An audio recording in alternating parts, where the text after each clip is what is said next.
CBS Radio presents the news. From Washington, here is Bob Pierpoint. Another larger Sputnik with a dog named Curly aboard is now whirling around the Earth 1,000 miles out in space.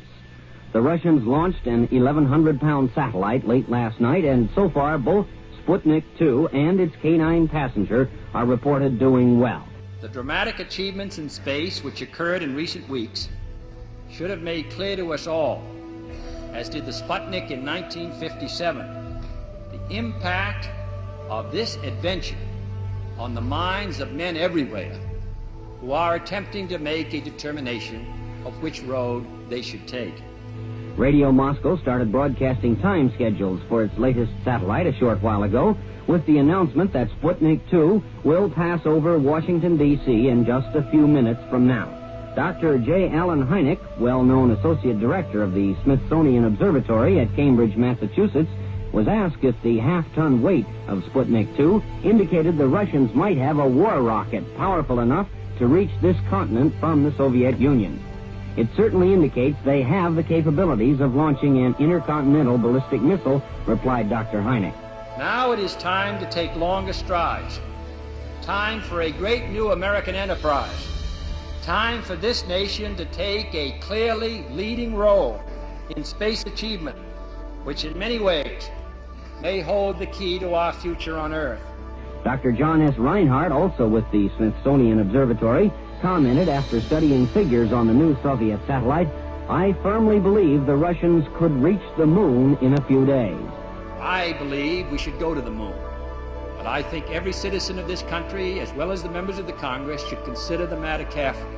Every scientist, every engineer, every serviceman, every technician, contractor, and civil servant gives his personal pledge that this nation will move forward with the full speed of freedom in the exciting adventure of space. We go into space because whatever mankind must undertake, free men must fully share.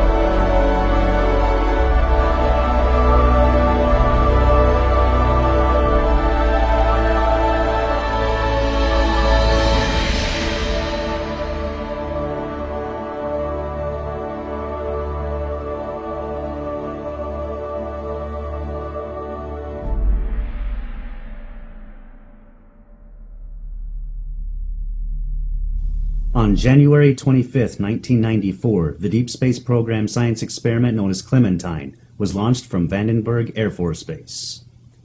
Clementine was able to deliver more than 1.8 million digital images between February 26 and April 22, 1994.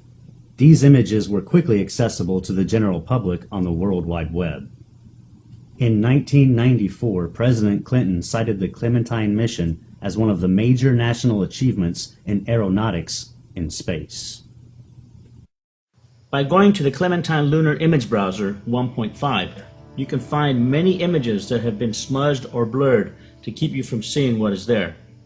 Click on the desired resolution section and choose 1 pixel equals 1 kilometer option. Then by going to the image size in pixels option, choose 768 by 768. You are now ready to see for yourself a huge object on the surface of the moon. On the moon map, you will easily see a dot on the top of this crater and on the lower left. Click on the black dot on top of the crater and a close-up image of this section appears in the browser. What you see is a huge object resting at the top of this crater. It appears to be a large machine or perhaps a large spaceship or a motor of some kind. You can clearly see this photograph has been smudged over and blurred so we cannot see the details. This little gem was discovered and brought to the attention of moon researchers all over the world by Joseph P. Skipper on May 28, 2004. I decided to hire an imaging forensics expert to take this photo and to try and remove the blurring to reveal what is underneath. Jim Horrocks, an imaging forensics expert, who has worked with the Los Angeles Police Department, was sent this photo, and his findings were written in a report he submitted to the production. First of all, the astounding measurements he made reveal an object that is 10 times the size of Los Angeles. 10 times the size. This in itself is an incredible detail about the size of this object. By using Adobe Photoshop and some of the filters available within the program, we were able to see more of the details that were lost due to the blurring applied by whoever did this for NASA and the Clementine mission archives. This enormous object seems to be some form of a machine or possibly a spacecraft. In all the enhancements made independently, it appears there may have been what appears to be a giant humanoid wearing a jumpsuit and possibly working on the front portion of this contraption. This may or may not be a giant humanoid. Perhaps the shadows seem to reflect something of a human form. We will never know until NASA releases this photograph unblurred and with the clarity available for us to see. By clicking on the new lunar map now available, you will now see that the same crater is available for viewing in all its clarity. There is no object there anymore, and there is no smudging of anything near or within the crater. We have to ask ourselves, if there is nothing on the moon that suggests alien moon bases, strange structures, machines, and possible civilizations thriving there, then why has there been a deliberate tampering of these and thousands of images we will present here in this film? One of the many challenges I had to deal with in making this film was how the structures on the moon were to be presented. Unfortunately, most of all the Apollo and Orbiter photos are black and white. Many photos are in low resolution, so zooming into them for a closer look causes the photos to blur and become pixelated, making it impossible to see details of what's on the surface. While I was designing a poster for the film in Photoshop, I decided that I did not want a black and white photo in the background of the poster. So I decided to color the background image I was using so I would have a full-color poster for the film. I took some full-color aerial photos of landscapes that closely resemble the distances of the moon's surface, turned them into black and white photos, and compared them to the moon photo I was about to airbrush. Noticing the different shades of the aerials from Earth and the colors represented, I then started making a color palette in Photoshop. All I did was airbrush the colors onto the moon photo as they appeared on Earth. But the structures and other objects on the moon revealed themselves. I was so overwhelmed at the results, I have now colorized over 247 photos. Now that I had come up with a format and a routine for colorizing the moon, I decided to gather the most famous Apollo moon anomaly photos that researchers from all over the world had been presenting for years and decided to colorize them. This is one of the many original NASA photos that has some very unique anomalies, especially here in this area. This is what it looks like after we bring up the contrast to eliminate the brightness applied to distort the image. And this is what it looks like after applying my colorizing process to it. So remember, these are colors and tones I used from Earth photography applied to the moon's surface. With Earth colors applied, you can see all the details with depth perception as never before. By painting the moon with Earth colors and tones, we can now see what has been there all along for us to view.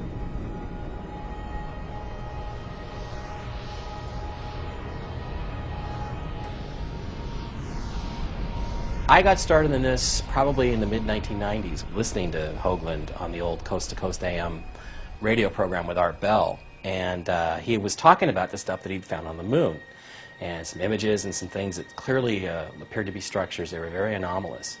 And he was noting that there were thousands upon thousands of photographs that had been taken of the moon by the various unmanned probes and the astronauts that had orbited the moon. And he said, you know, Art, anybody can do this. And what I realized is, A, I'm anybody. B, I think I understand the arguments. I'm an engineer by trade, so aerospace engineer, so I may not be an architect, but I certainly know structure when I see it. And I started looking at the evidence that he presented, and I just got fascinated by it. I created a web page called the Lunar Anomalies homepage, which still exists, and it was all dedicated to stuff on the moon. The Hubble telescope has taken the most incredible photography of deep space and far off in the vast universe. When you see these spectacular scenes, you can't help but wonder how many others live out there. So when NASA was asked by scientists and astronomers when the Hubble telescope would be used in photographing the moon, NASA's reply was that because the moon was too bright, it would be impossible to get accurate photography of the moon. The first photo was released from the Hubble Space Telescope in 1999. Needless to say, the scientists and astronomers were not too pleased at how NASA had deliberately lied to them. When I heard about this photograph, I thought for sure we would see the moon in full color. But of all the photos taken by the Hubble telescope of the moon, they are in black and white. After colorizing all these photos, you can't help but learn the moon's layout. After all, it is a small planet compared to Earth. Prepare yourself for an incredible expedition as we now take you back to the moon on a voyage filled with mystery and secrecy.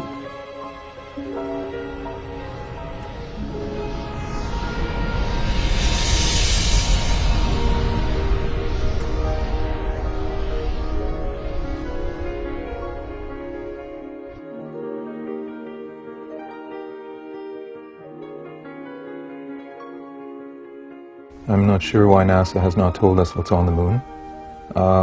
In a way they have told us, because the pictures are there and there's hundreds of them. So anybody can do what I did and go and look at the pictures and enlarge them and see what there is. NASA has been there, but we haven't been back since 1972, and you gotta sit there and wonder why that is. It's our closest celestial neighbor in the heavens. You can see it every night when you walk outside, and really there's so much mystery about it still to this day. Many people seem to think that the Apollo program answered a lot of these questions, and in many ways it did, but we, the general public, have never been privy to any of those answers.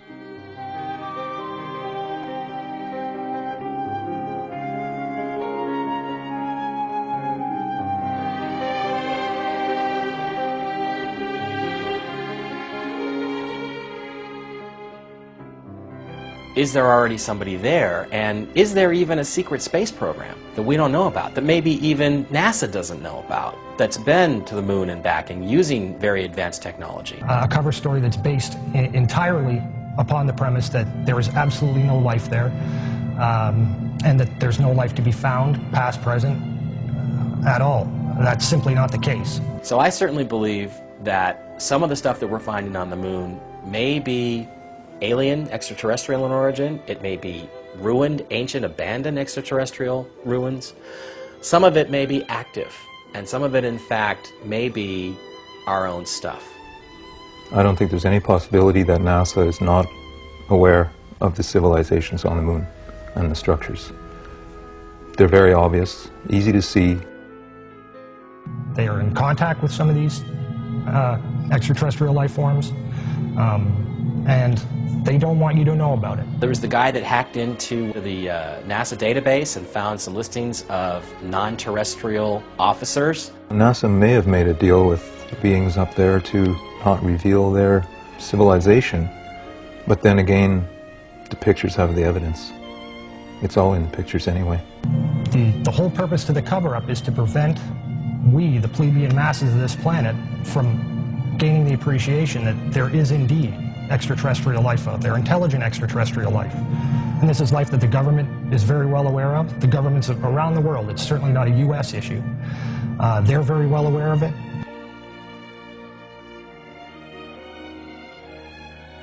Because you've been lied to, you've been robbed of something that you deserve, which is to know what your true history is and what your true significance is in this world. I really don't think people realize how deep the lie goes, how big it is, how unbelievable the cover-up is. This truly is the greatest story ever denied.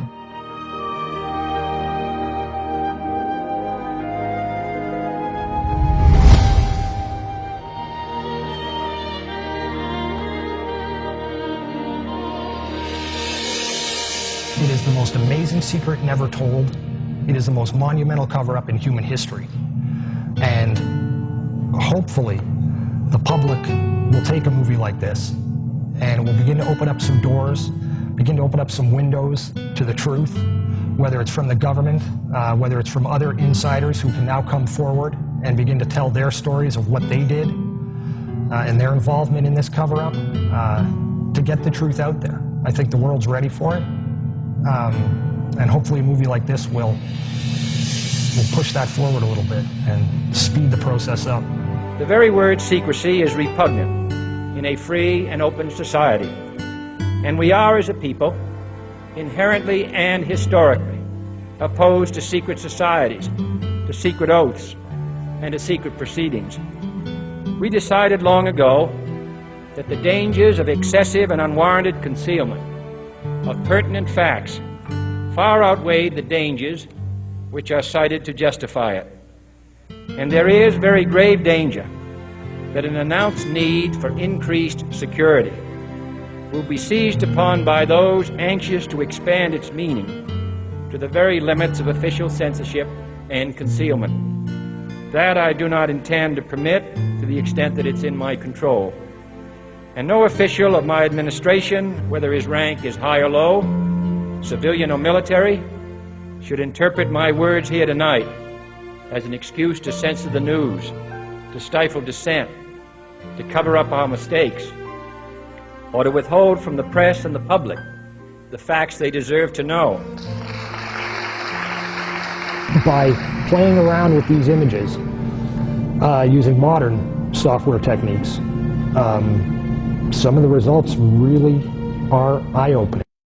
And again, it really comes back to, you've got to ask yourself the question, why do NASA or any of the other space agencies or any of the major observatories, why will they not show you any of the new adaptive optics imagery of the moon? They simply won't show it to you. They don't have any, they claim. A report was prepared under contract to NASA by the Brookings Institute, Washington, D.C.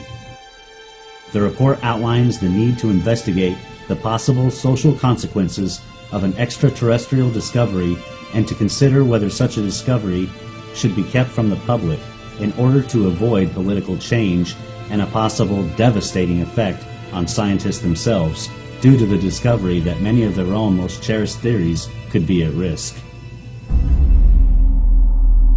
And it says in there that you should seriously consider covering that information up, because it may in fact lead to what it calls the disintegration of our culture because of the tremendous cultural impact, the shock that it would have, especially to scientists and engineers who've come to believe arrogantly, I think, that we are the top of the heap, that we are some part of some natural process and we are the dominant species.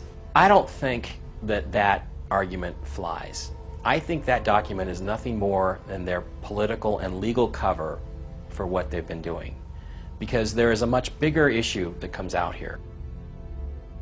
What most people don't know is that, NASA is not a civilian science agency. If you look at the actual charter under which NASA was originally put into existence, it states clearly there that NASA is an adjunct, a division of the Department of Defense, and it is beholden to the Department of Defense.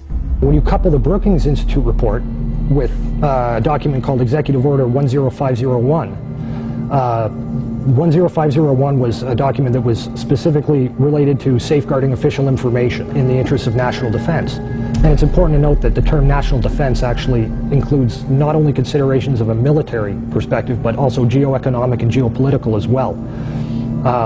And when you compare or take those two documents, when you take 10501 and the Brookings Institute report, right there, that lays the framework for the greatest story ever denied. That gives them legal justification to cover this up.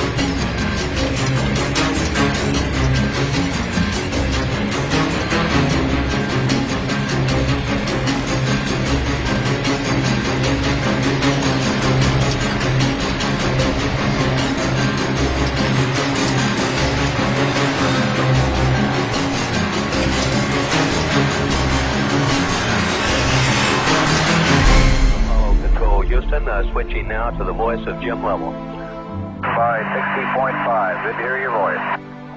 Apollo 8, Houston, what does the old moon look like from 60 miles, over? Okay, Houston, the moon is essentially gray, no color, looks like plaster of Paris. It has been speculated the moon missions were hoaxed. Perhaps some of the Apollo missions were filmed in different locations and in studios in order to conceal the incredible discoveries found on the moon.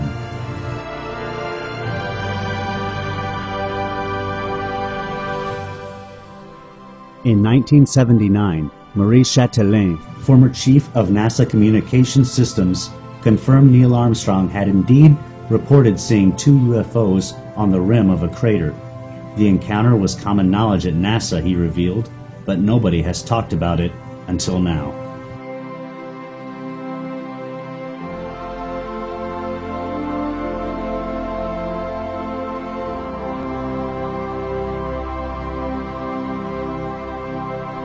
Even if you don't care what's up there, you damn sure care about the lies that are being put in place to hide what's up there. You know, whether you have the interest in the space program or the interest in what's going on over our planet's atmosphere or not, you are affected by the lies that are in place to maintain this greatest of all cover-ups. And we're talking about just a massive effort by the military-industrial complex. A couple of nuclear weapons sent into space were destroyed by the extraterrestrials. Our government sent a nuclear weapon for explosion on the moon's surface. It was tended to, as I understand it, to assess some scientific data and reaction and so forth. When I was a corporate manager of Fairchild Industries in 1974 through 77, I met the late Dr. Werner von Braun in early 74.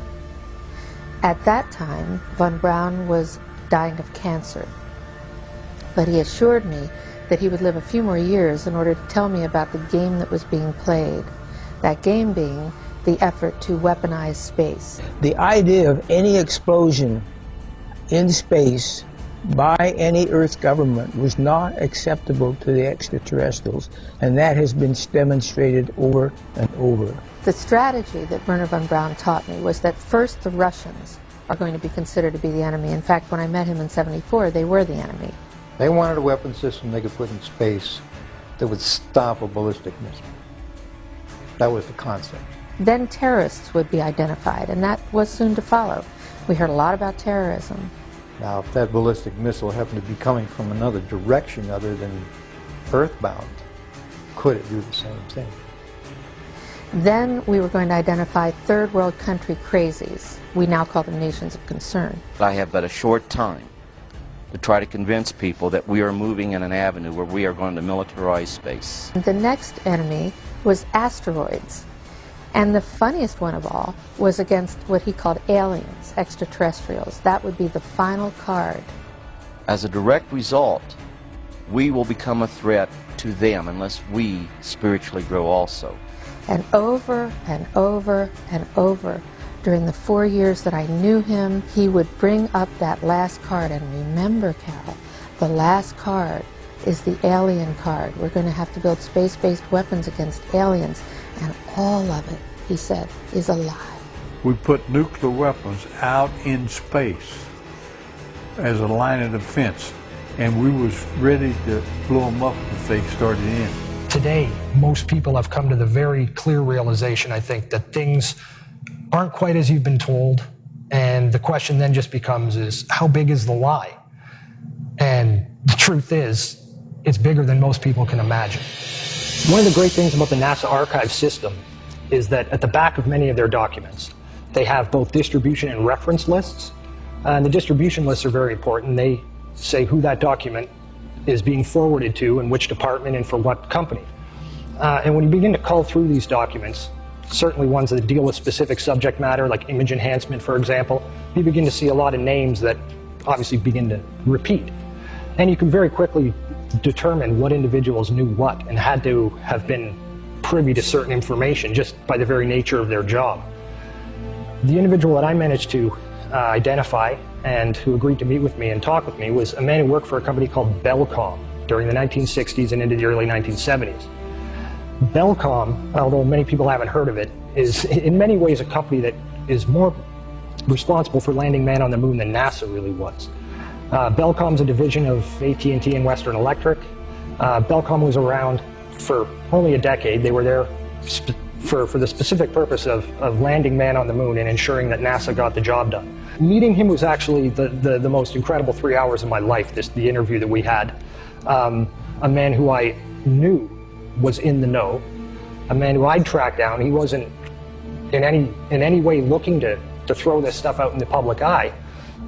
It was just really a matter of him recognizing that I wasn't on a total blind fishing expedition, and I'd actually figured some things out. That opened him up in a big way. He'd made the comment several times during the interview that he'd never talked about this with anyone before. It was not the kind of subject matter that you talk with anyone about.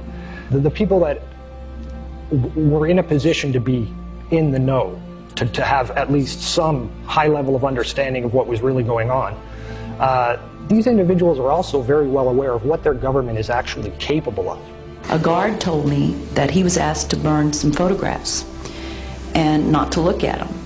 And there was another guard guarding him who was in green fatigues watching him burn the photographs. And he said he was too tempted. He looked at one and it was a picture of a UFO, and he was very descriptive. I can go into that later with anyone. He immediately was hit in the head and he had a big gash in his forehead. He was knocked out and he's terrified, so he would have to be protected. Another incident, I knew someone in quarantine with the Apollo astronauts. He told me that the Apollo astronauts saw craft on the moon when we landed, and that is what he told me. And he also was afraid. He said that the astronauts are told to keep this quiet. They're not allowed to talk about it. So I do want to let you know that I worked out there for a number of years, and I ran into this. So it's not something everyone knows that works out there for a long time. My boss didn't know about it. Some people that sat right next to me didn't know about it. It's very strange, because I don't know how they can do it, but they can let some people know about it and then others not. I'm willing to testify before Congress that what I'm saying is true, and thank you very much. They know the power of these people. A lot of people ask questions like, well, how come none of these people who knew about it have ever come forward? These individuals have signed their lives away in security classification documents. And when I say sign their lives away, I mean that quite literally. I mean, these are things that if they talk about, it's off to Guantanamo Bay. This is the greatest secret in not only the United States military and the United States government, but around the world. So really, for a lot of these individuals, and there are many other investigators out there who will tell you this, that one of the only ways these individuals have to ever put the truth out is to do it through a proxy. They find another individual, or another individual finds them, and they talk a little bit about what they know. They're usually very, very careful when they talk about it, because they don't want trails leading right back to them. With this gentleman, I think a great deal of his openness had to do with the fact that he knew he was dying, and he knew that he was just fed up with the government's behavior. So he was more than willing, knowing that I had understood at least a little bit of what was going on. He was much more willing to open up to me. On November 20th, 1969, the Apollo 12 astronauts did an experiment with some strange results. They crashed the lunar module ascent stage into the surface of the moon. Shockwaves reverberated throughout the moon for over an hour. Some have likened this to ringing like a bell. These results were repeated during the Apollo 13 mission. However, this time the shockwaves lasted for over 3 hours. Hollow moon researchers say that this is proof that the interior of the moon was hollowed out by artificial means. MIT's Dr. Sean C. Solomon wrote, "The lunar orbiter experiments vastly improved our knowledge of the moon's gravitational field, indicating the frightening possibility that the moon might be hollow." On March 7, 1971, Instruments placed on the moon by the Apollo astronauts recorded a cloud of water vapor passing over the surface. The event lasted for over 14 hours and covered an area of at least 100 square miles. The Earth is thought to be around 4.6 billion years old, while rocks from the moon were found to be around 5.3 billion years old. And the dust the rocks were found in is thought to be about 1 billion years older than that. This information conflicts with the theory that the moon was produced by a collision the Earth had with another body earlier in its history. One of the things you've got to keep in mind as well when you're looking at NASA imagery is that although the sky may appear black in those frames, in many instances, when you enhance that image, you discover that there's actually an incredible amount of image detail that's just buried in the darkness of that image. But when you amplify that scene and you begin to see what's hidden there in the sky, you can begin to make out shapes. There's a few images that show structuring. And this is all done in an effort to both hide the truth, but as well to leave a bit of the truth there for you. And again, a lot of people don't want to believe they do that, but they do. That's all part of the dripping faucet technique, where they give you tiny little bits of the truth, and you can begin to fill it, put it together for yourself. One of the frames that really demonstrates the way they use this dripping faucet technique is a frame known as 20680 from the Apollo 17 mission. For 30 years, this frame was officially listed in their catalogs in the Apollo 17 Photographic Index as being a blank, no image data frame, a frame that has got nothing on it. While this image is most definitely sunstruck and overexposed, blank it most certainly is not.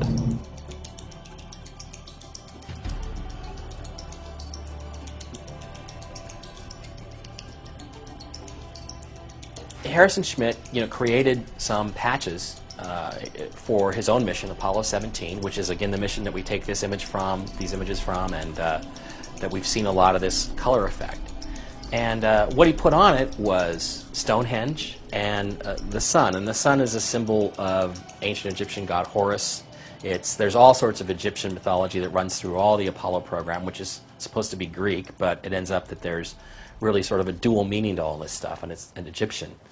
And what he's clearly saying to people is, look, these are ruins. There is structure. This is what we're really doing on the moon. And I think what they're doing is they're trying in a subtle way to let people know, either because they remember it subconsciously or because they are deliberately trying to send us messages under the radar that they did not go there and pick up a bunch of rocks, but instead what they brought back, or what they were sent to investigate, was ancient extraterrestrial ruins. One of the most important things to keep in mind whenever you're looking at any NASA imagery, whether it's Apollo imagery or imagery of Mars, it doesn't really matter. Perspective is everything. We human beings down here on terra firma are afforded one perspective of the moon. We look at it, and that's what we have to look at. We don't know what the moon looks like from the side or from different oblique angles. All we have is this singular representation that we have to look at. And NASA has in fact gone to great lengths to ensure that the imagery that they show us of the moon's surface resembles very closely, both in photometric function as well as in angling, and the dimensional properties of the image make it appear as if it would look just like it does from Earth.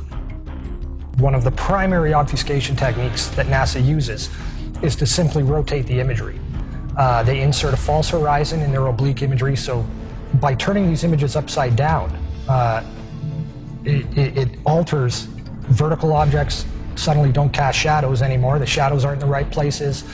And this technique has been used since the dawn of the space age.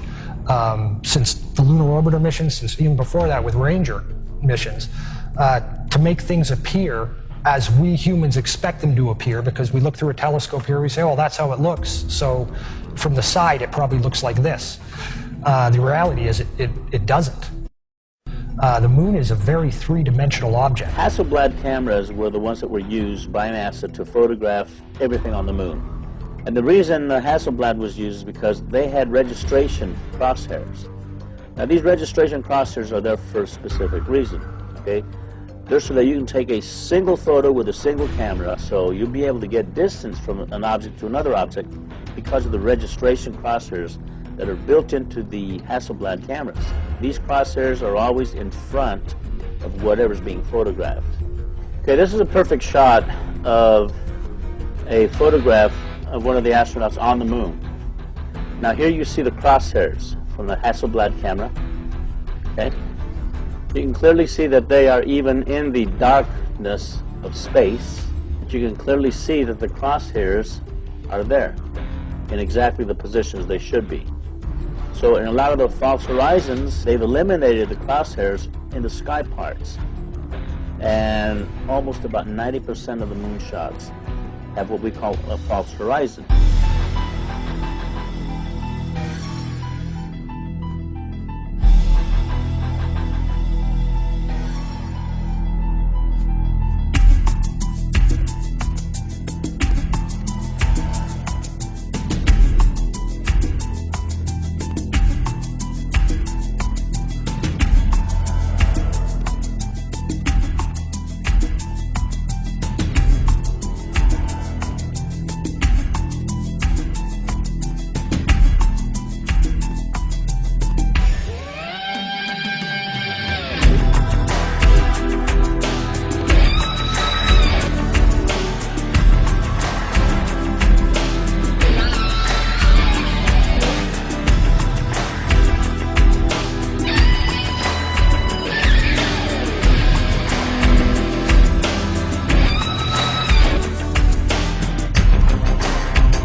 In 1999, William Burroughs wrote a book called This New Ocean. It's a non-fictional account, supposedly non-fictional account, of the space race. If you look at the cover of that book, you'll notice that he has a picture of the Earth's horizon on it with the moon above.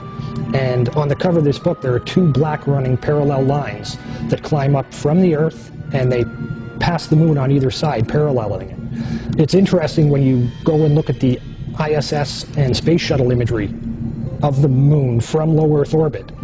When you begin to enhance those images and begin to attack the black area of the sky that appears to be solid black, and there are different filtering techniques you could use to draw that out, you begin to realize that those lines that are on the cover of his book actually are appearing in these photographs. And they don't appear once or twice. You don't see this effect once or twice.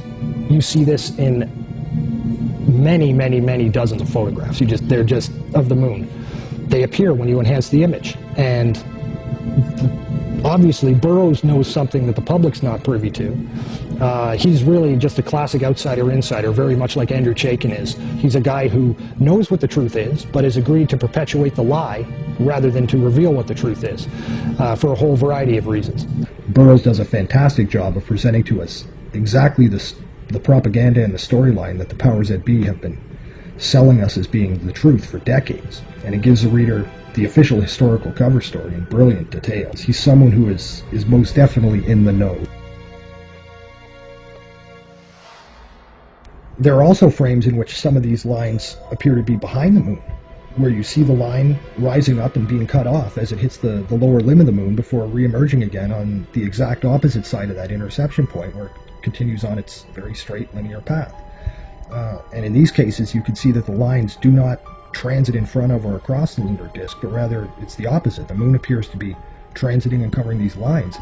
So what's going on here? Why do all these NASA ISS frames of the moon taken from LEO show these parallel lines, and why does this book cover mimic this same visual?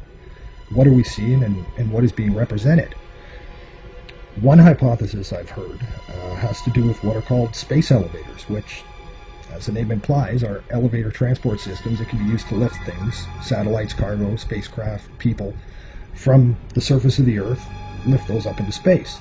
Now, I realize that to many people this idea of building elevators with lengths of tens of thousands of kilometers that could extend from the Earth's surface up to geostationary orbit or to the moon probably sounds ludicrous, something that if it is possible at all, must be centuries and centuries beyond what we're capable of doing today. But it really does not seem to be as beyond state-of-the-art as one might think. These are the kind of projects being worked on today and funded today. Back in 1999, NASA sponsored what was called the Space Elevator Workshop, and its purpose was to explore the feasibility of the development of space elevators in the 21st century. And it discusses plans for construction that would take place during the later half of this century. And that's all the unclassified stuff. That is what they're willing to tell us about their capabilities.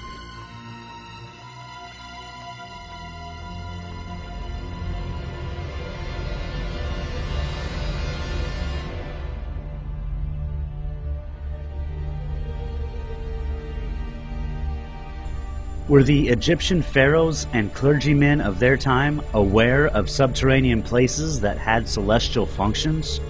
Judging by hieroglyphics that were discovered in tombs of pharaohs, such as Ramses, one can see a collaboration between what the Egyptians described in their time as a stairway to heaven and what we are seeing now with these space elevators emanating from Earth.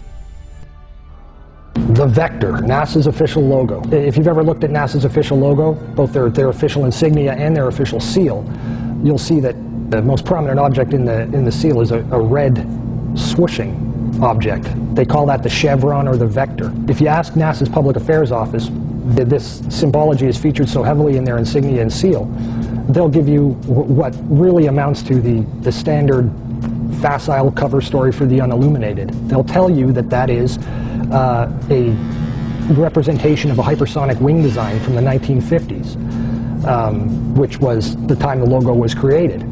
Not exactly the case. Someone might want to ask the Russian Federal Space Agency, Roscosmos, that was formed in 1992, why they chose that same logo. And while you're at it, you can go ask the Chinese, who formed their space agency in 1996, why in the world they're using a hypersonic wing design from the 1950s as their official logo. Then you can ask the Japanese, the South Koreans, Taiwanese, Malaysia, Mexico, Iran, all of these countries, even Bulgaria. They all utilize the vector symbology in their space agency logos for their national space agencies. It gets even deeper. You can go look at the individual manned program patches for NASA. The Mercury program, for example, a blatant use of covert symbology. In every logo dealing with the Mercury program, you'll see what looks like a number 7 in their logo. And again, NASA's official story is that they put this number 7 there so that they could pay homage to the original 7 Mercury astronauts. Kind of forgetting the fact that only 6 Mercury astronauts actually flew into space, because number 7 never did. Deke Slayton had a heart problem, so he didn't get to go up. So there were only 6 Mercury astronauts, yet there's a 7 in every single logo. That's in the official mission or official program insignia for Mercury, as well as the 6 individual mission patches carry this logo. And it carries on to the Space Shuttle program. If you look at the Apollo logo has a big letter A in it. At least that's what they want you to believe, but it's not. Again, that's just a simple way of explaining away the inclusion of this vector symbology in the logo.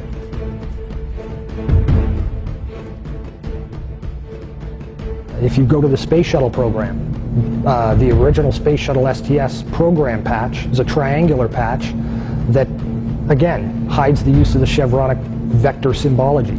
And that also goes for many of the STS-specific mission patches. Every single one of the International Space Station expedition patches carry the vector symbology. The Russian Mir space station used the vector symbology. That was their official logo.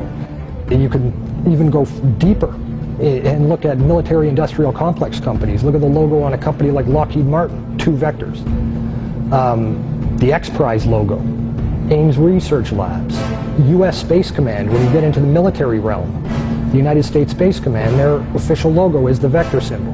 And when you look at the military's individual space-specific programs, all of them deal with vector symbology in their official insignias. And the question really becomes, who or what are these people paying homage to? And the truth, quite frankly, is out of this world.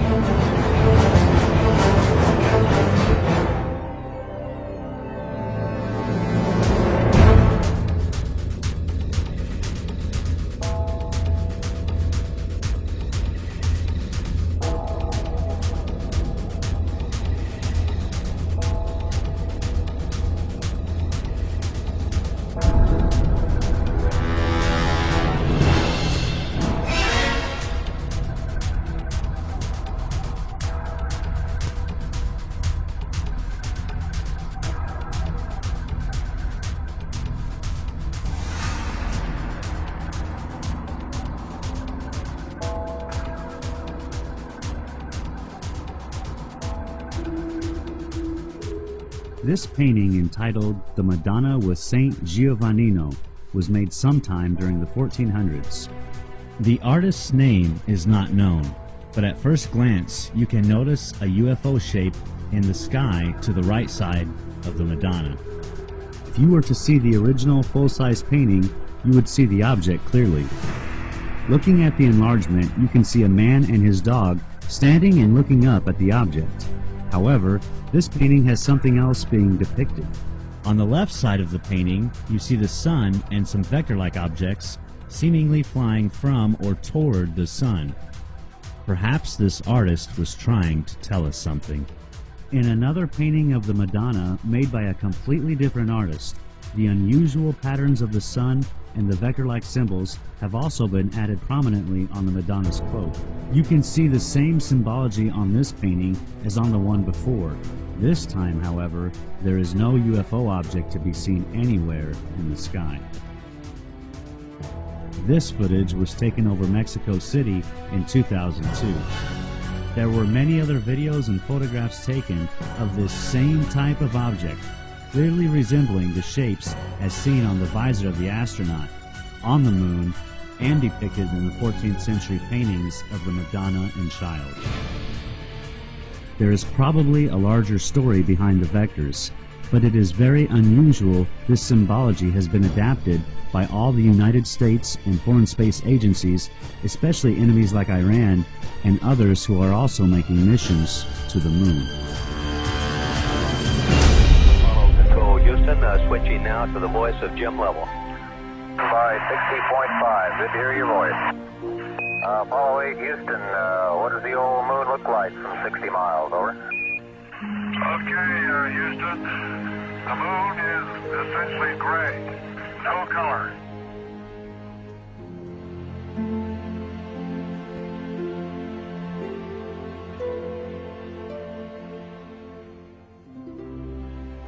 Exactly 2 weeks before I finished editing the first version of Moon Rising, I found out that there's a website on the USGS, it's the United States Geological Survey website, where they have the moon in different colors. They have it on grayscale, they have it on false color, which is infrared and ultraviolet views of the moon. But they also have the spectral color, which is full natural color of the moon.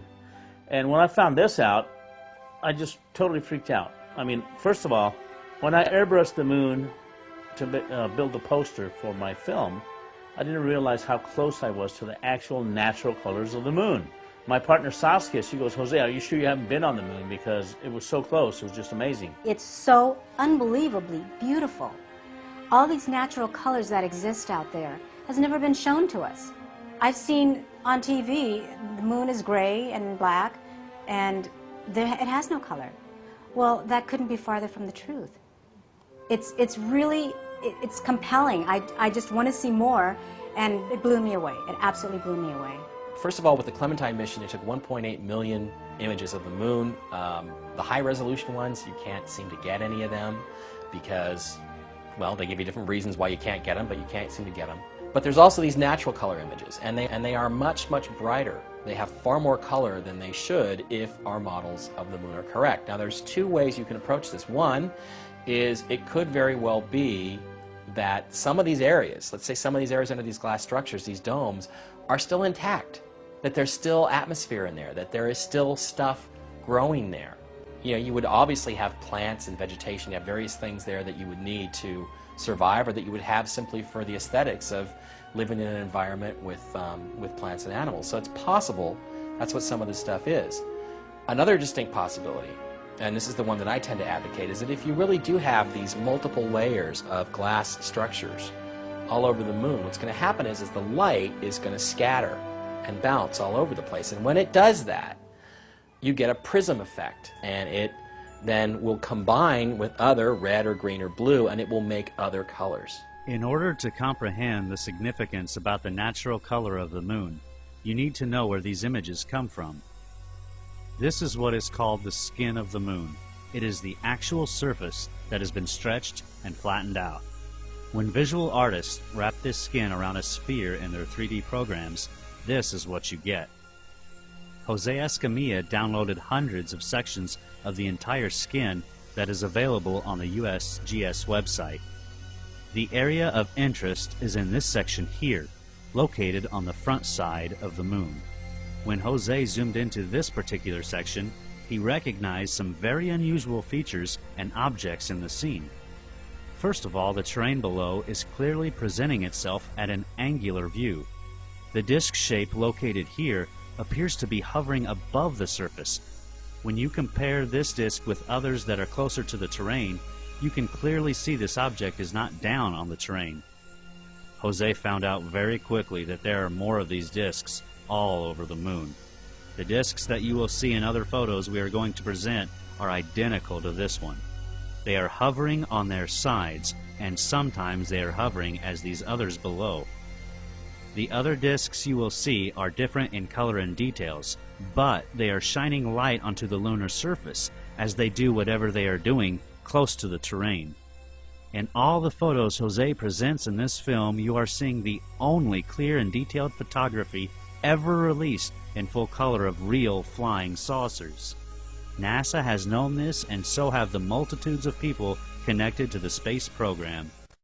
Another thing that I need to bring forth is, in my first film, UFO The Greatest Story Ever Denied, we had this whole segment on the STS footage of the things that are flying near the tether, things that have a donut hole, but they seem to be alive. I come to find out that these things are thriving on the moon's surface. There's thousands of them. And they're hovering above the moon's surface, finding the full color imagery that you're looking at now, the natural colors of the moon. It brings us to a total new reality that the moon could have been teeming with life back in '94 when these photos were taken, or it may still be teeming with life.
And the truth is, once you look at these pictures of the moon or Mars and you realize that this stuff is structure, that there's artificial structures there, pretty much everything's on the table.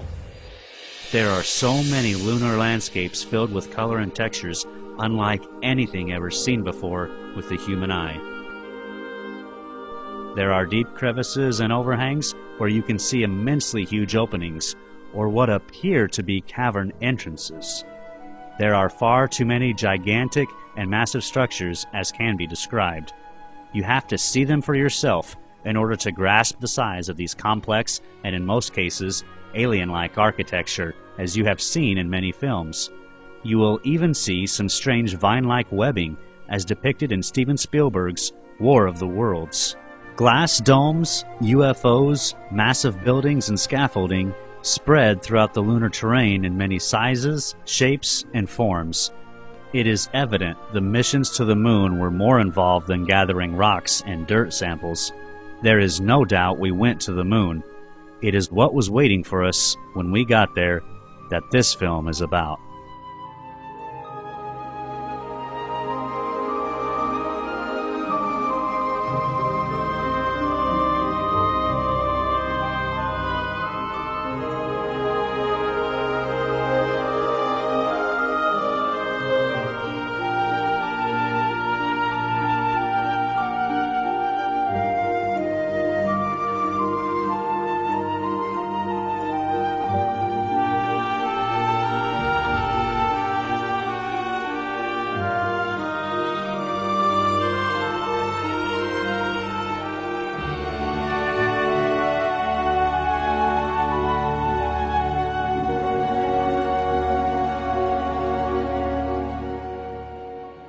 finding the full color imagery that you're looking at now, the natural colors of the moon. It brings us to a total new reality that the moon could have been teeming with life back in '94 when these photos were taken, or it may still be teeming with life. I think they are still there. They were there in the 70s when the last Apollo mission was there. I found lights on. It seems that, at least in some areas of the moon, that the lights might still be on.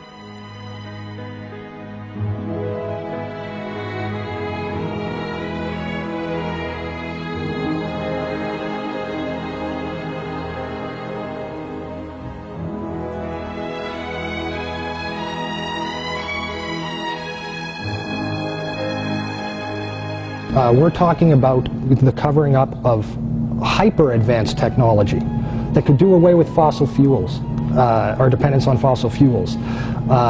We're talking about technology that allows for much quicker transport through space than we've ever been told. What I think has happened is that all these other countries somehow have found out that we went there, that we brought back this technology, that we're exploiting this technology. And they want a piece of the action. So that's why, it's the only reason why they would spend the kind of money that they're spending. India, China, all these, Japan, all these countries to go back to the moon. To what? To collect rocks? No, they're going back there because there's something incredibly valuable there that they know that we have, the United States brought back, that they want a piece of. And it's a tremendous risk. You know, there's not just simply the risk to the astronauts' lives. There's, if you believe some of the stories, there's even a risk to, you know, other people that might already be there. In the end result, I have found that the moon is in full color. It's not a black and white object. It's not made of, you know, impact craters and this kind of thing. There's a lot more to it. NASA has deliberately tampered a lot of the photography. They've eliminated the crosshairs to eliminate what was in the background in the sky or in the landscapes. And there are some very significant things that have occurred. All we say, we don't know the answers. You know, in this whole realm, none of us, none of these individual researchers, not necessarily Jose, not Richard and I, we don't have all the answers. We all have a piece of the puzzle. We all see different parts of it. And there's certain aspects of this that we're all good at. All I'm presenting to you, and it's backed up with facts, all my films present you with evidence that is fully acknowledged. You can backtrace it, you can do, as they say, back engineer everything I present. It's all there for you to see. What we do know is that there's more information out there. Again, there's 1.8 million Clementine images sitting on the web. No one person can access even a handful of those and look at them and study them and find stuff on them. So what we need is for people that see these films and see documentaries like this is to understand that this stuff does exist. They can't hide it all. When I was talking with the gentleman from Belcom and we were discussing the lie, everything he was telling me was different from what we were being told was the truth. And at one point I asked him, I said, man, you guys, you lied about a lot, didn't you? And instantly he said, no, we didn't lie about certain things. We lied about everything. None of it was true.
have vowed that we shall not see it governed by a hostile flag of conquest, but by a banner of freedom and peace. We have vowed that we shall not see space filled with weapons of mass destruction, but with instruments of knowledge and understanding. Yet the vows of this nation can only be fulfilled if we in this nation are first, and therefore we intend to be first.